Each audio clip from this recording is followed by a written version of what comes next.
Kami perlu jelaskan sekali lagi bahwa sebetulnya kami tidak tertarik membahas Malaysia. Tapi kami baru terpancing untuk menelaah negara tetangga ini setelah Malaysia mengusulkan bahasa Melayu menjadi bahasa ASEAN pada tahun lalu. Kami terpicu untuk mengetahui pola pikir orang Malaysia setelah mengklaim bahasa Indonesia dan ingin melabelinya dengan kata Melayu. Itulah awal mulanya. Dan kini, kami semakin mengerti bahwa Malaysia sebetulnya sebuah negara yang benar-benar mengalami krisis jati diri, mengalami krisis identitas. Hal itu tidak bisa ditutupi dengan megahnya menara kembar. Masalah itu tidak bisa disembunyikan dengan hebatnya kasino di Malaysia atau universitas dan rumah sakit di Malaysia. Semua kemajuan Malaysia toh mengandalkan konsumen dari negara tetangga, terutama Indonesia. Krisis identitas Malaysia itu menyangkut soal kebangsaan, yakni menyangkut bahasa, kebudayaan, dan bangsa. Adakah bahasa Malaysia yang dijunjung tinggi seluruh rakyat Malaysia? Sekali lagi seluruh rakyat, termasuk kaum Cina, India, dan Sabah juga Sarawak. Lalu, adakah kebudayaan Malaysia yang menyatukan seluruh kaum di Malaysia? Urusan budaya dan bahasa ini akhirnya juga menyebabkan Malaysia tak kunjung mampu membentuk satu bangsa. Kita kadang bingung mengikuti pendapat para profesor di Malaysia. Kadang mereka menyebut bangsa Melayu, kadang pula ada yang menyebut bangsa Malaysia. Inilah yang membuat kita tak habis pikir, Malaysia sebetulnya mau membentuk bangsa Malaysia atau bangsa Melayu. Sekali lagi, ingin jadi bangsa Malaysia atau bangsa Melayu. Andai kata Malaysia benar-benar ingin membentuk satu bangsa, satu bahasa, dan satu kebudayaan Malaysia, hal itu jelas tidak masalah. Malaysia mau gonta-ganti slogan juga tidak masalah. Mau pakai satu Malaysia, mau pakai keluarga Malaysia, atau Malaysia Madani seperti sekarang, juga tidak masalah. Mau terus mempertahankan kekuasaan sultan-sultan, kita juga tak peduli. Malaysia mau terus-menerus menganggap kaum non-Melayu sebagai warga kelas 2, kita juga tak ambil pusing.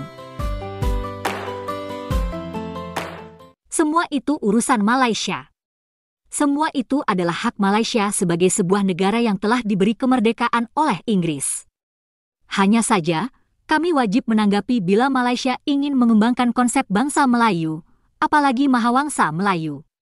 Membangkitkan kemelayuan yang melintasi batas negara, merupakan sikap yang tidak bijak, bahkan mungkin sikap yang bodoh.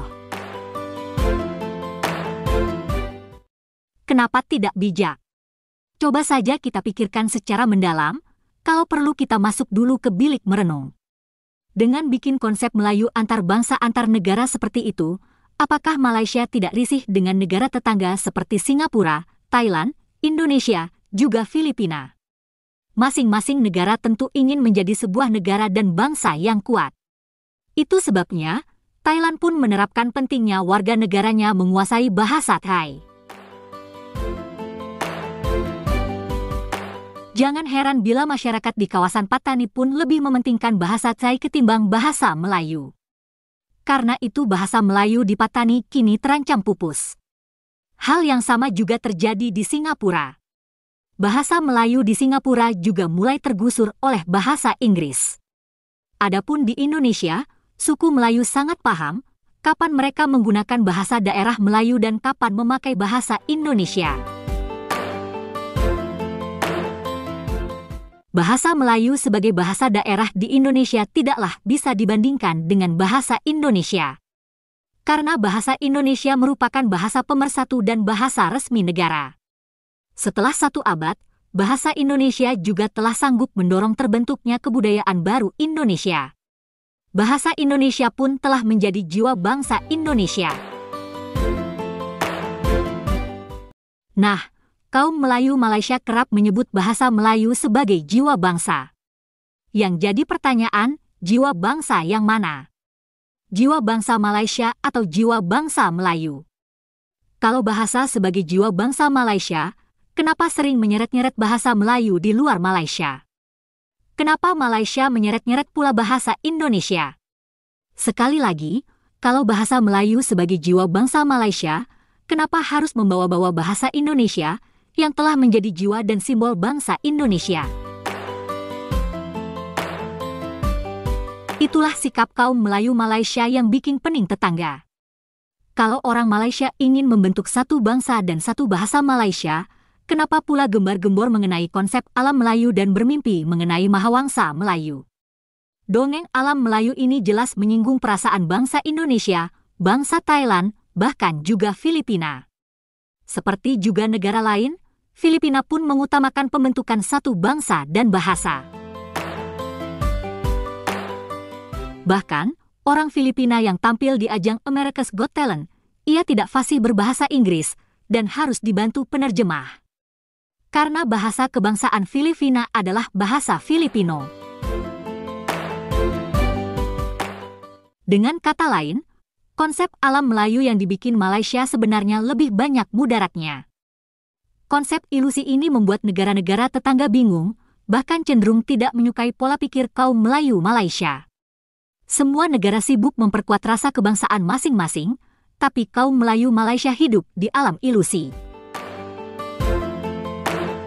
Ilusi alam Melayu sebetulnya juga menyebabkan Malaysia semakin sulit mewujudkan satu bahasa dan satu bangsa Malaysia.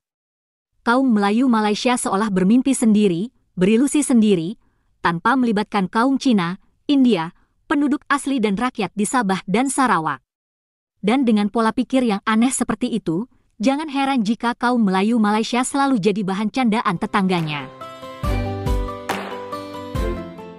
Tampaknya sikap kaum Melayu yang lucu dan menjadi hiburan gratis ini bisa bertahan lama, karena pola pikir aneh itu masih diajarkan di sekolah Malaysia atau diwariskan secara turun-temurun.